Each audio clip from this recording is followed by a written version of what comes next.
Hi folks, John Cordisco back again. Round 1 of the Qatar Masters Open 2015. It's, my understanding is, the highest average rated open tournament ever in history in the country of Qatar. So you're going to get some interesting matchups in the first and second round. This one's no different. And I also think this is the best game out of the group today, even though there were 60-odd games played. There was some interesting games to be sure, and a couple of upsets. This one here, white, current world champion, needs no introduction in the chess world, Magnus Carlsen from Norway. And as black, a young lady I'm not sure of, Nino, let's see how bad I can butcher this name, Batsiashvili. We'll just say Nino, has her name listed here. To give you an idea, it's 336 points rating difference. Magnus being 28-34 and the young lady 24-98. So I think this is going to be an interesting game. You think it'd be a blowout, but unfortunately I wouldn't pick a blowout as the game of the day. Let's get to it. Carlsen is white. I'll just say Nino, because I don't want to keep mispronouncing her last name, is black. It's going to be a ready, so let's go through it. Pawn takes, pawn, knight, castles. Pretty much looks like the black's pawn structure is really dynamic there, but it's not really. E3 goes after right away. Bishop B7. E takes. E takes. Bishop B2. White's a little cramped, but he's okay.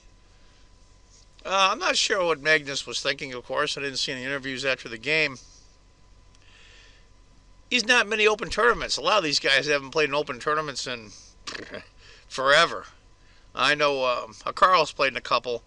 He played the Millionaire Chess in Las Vegas this year.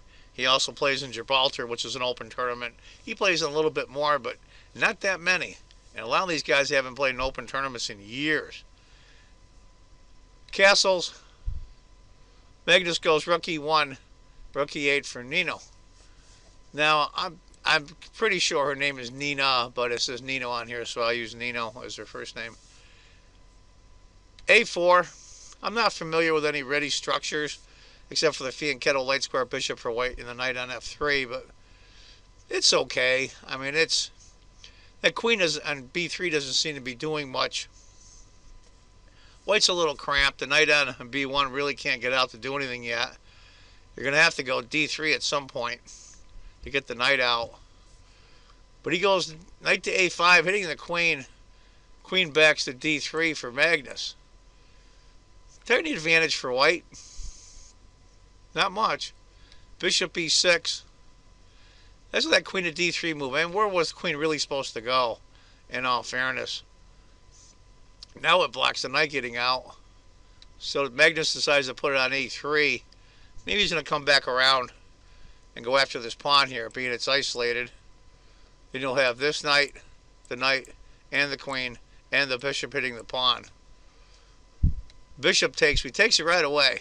She doesn't want that. And after bishop takes C4. Looks really scary for white, but it isn't really that bad. He just takes the pawn. And they trade queens. And bishop D5. Now, white has the bishop pair. What to do? What to do? Magnus decides to trade a pair of rooks. And rook to C1, which is also the computer move. Grab that file when you can. Now it's going to be really hard for black to infiltrate. Rook can't go here, here, or here. But this rook can get in. B6. I think it's an okay move. Let's go back here. Bishop takes G2 and B6 is the first two moves on the computer. I probably would have traded bishops to take the bishop pair away. But she decided to go B6 first, and then Magnus decides he's going to keep his bishops. Good choice on his part. So where does black put that knight? Decides to go bishop B7 first. Knight can't really go anywhere. Can't go here. Can't go here. Can't go here. Can't go here. So right now it's basically paralyzed. Knight f5 for white. And Nino goes rook to d8, hitting the d pawn. d4 for Carlsen. Get that pawn pushed up with the protection of the knight, of course. And try to edge that pawn down the board, I think, with the help of the two bishops and a knight. Knight d5. As we all know, knights are great blockaders of pawns. And that's a good central spot for the knight anyway. Bishop g2, hitting the knight. Well, actually pinning it. Well, it's being protected by the knight on a5, but g6 to kick that knight. The knight goes to d6, right in black's camp. Computer likes h5 and h6, oddly enough. King g7. She decided to go bishop a8. Maybe a little inaccurate, but not the end of the world. Magnus goes h4. She goes h5 to put the stop on that in a hurry. So Magnus decides to try the other file. Rook e1 and bishop c6. Pretty much everything's protecting everything. The knight's protecting the bishop. Pawn's protecting the knight. Bishop's protecting the knight.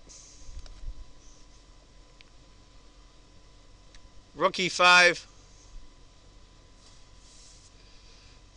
Now, obviously, you can see that if bishop takes pawn, this knight is hanging. Knight f6. And this was an interesting move. For those of you who can see it. What do you think is a good move here for white? And it's also the computer move, of course. Rook e7 being the second choice for those who like to invade with a rook. Plays rook takes a5.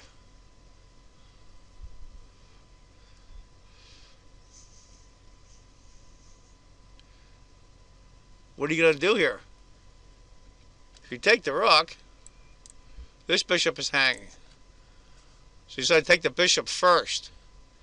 And then when the rook takes, the bishop comes back. Now, she had to give up a pawn, but it cleared up a little bit. But this is still really complicated.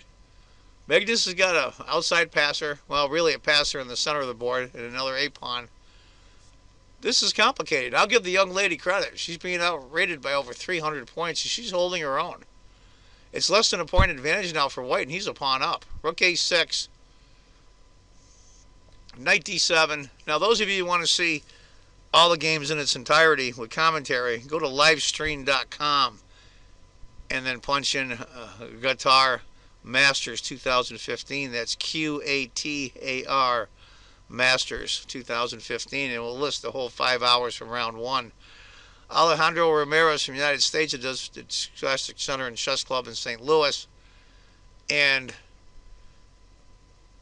Peter's Fiddler, who's knowledgeable and loves to talk, but I like the guy a lot. He's a cricket freak. Knight to b5, rook e8 by Nino, bishop. This is complicated. And we're at move 33, and I know they were close on time, getting end of their time to move 40. So there's a lot of thought involved in this position. It's fairly complicated. Rook d2, rook a7, knight f6. And now it's a tiny advantage for black. I think the last couple of moves weren't that hot for Magnus. They weren't blunders. We'll call them small inaccuracies. You're seeing some of the threats that are going on here. Here, going after the king. So king to f1. Rook to b2 to go after the bishop. Bishop has to move. Rook goes to c2. Rook to c7. Now we're back at even again. I think this girl's holding her own in a very complicated position. I'll give her a lot of credit. Knight g4. Rook e1. We're just going to go through the next few moves. Magnus has to give up the pawn. Has to give up the pawn. There's all kinds of hassles coming with the knight here. The bishop coming in. Rook takes. Rook checks. King h7. Rook d8 is where he wanted the rook. That's why he checked to begin with. Bishop f3. Now, right now, it's dead drawn, but it's easy to mess this up. Easy to mess this up. A lot of us will go rook to d6, going after the isolated b pawn, but that loses. The rook to c2. And white's king's in trouble. Rook to e8, right move. Now it can't be checked by the rook. f6, rook e7 check, king check, king 8. So I don't know why they did that. I don't know why they repeated, because they're on move 43 and they're just getting some time. King g8. Like they were going to draw it, but they didn't. Bishop d2. Get some protection around the king, plus help protect the bishop. Rook comes over. Bishop f4. Protecting the g3 pawn. g5, pawn takes, bishop takes, rook takes. So here we are. We're back to even again. The computer bears that out material-wise as well as score. They both have passers. White has the d-pawn, black has the h-pawn. Knight to c3. Bishop c6. It's easy to screw this up, believe me. And she really, really held her own. She hung in there tough. King to d2. Rook checks. Rook comes over. Do you trade? What do you do? Here's 3 moves all in a row are pretty much the same score. Rook takes c2, king f7, king f2. She called on king f2. d5. Bishop takes. Slick move here. Knight takes. Knight checks. King e3. Rook takes check. King takes. And that's where she gets her piece back. So here we are. It's dead drawn. Knight takes. Knight e6. a5. Knight c7. It's dead drawn. This knight will always guard here. If he tries to bring the king up, this moves just the way it is. The knight can go back and forth from here to here, stop the pawn. Meanwhile, black will have to go after the h-pawn. So there it is, folks. I thought the young lady did very well. From the video, she probably looked early 20s. Pretty much Magnus's age. Magnus is 23 or 24. This young lady is probably 20, 21. And I give her a lot of credit. I don't remember where she's from, but she had a lot of poise. Now, I would assume this is all under FIDE, that she gets a GM norm from John Magnus, or I hope she does, because she is currently an IM.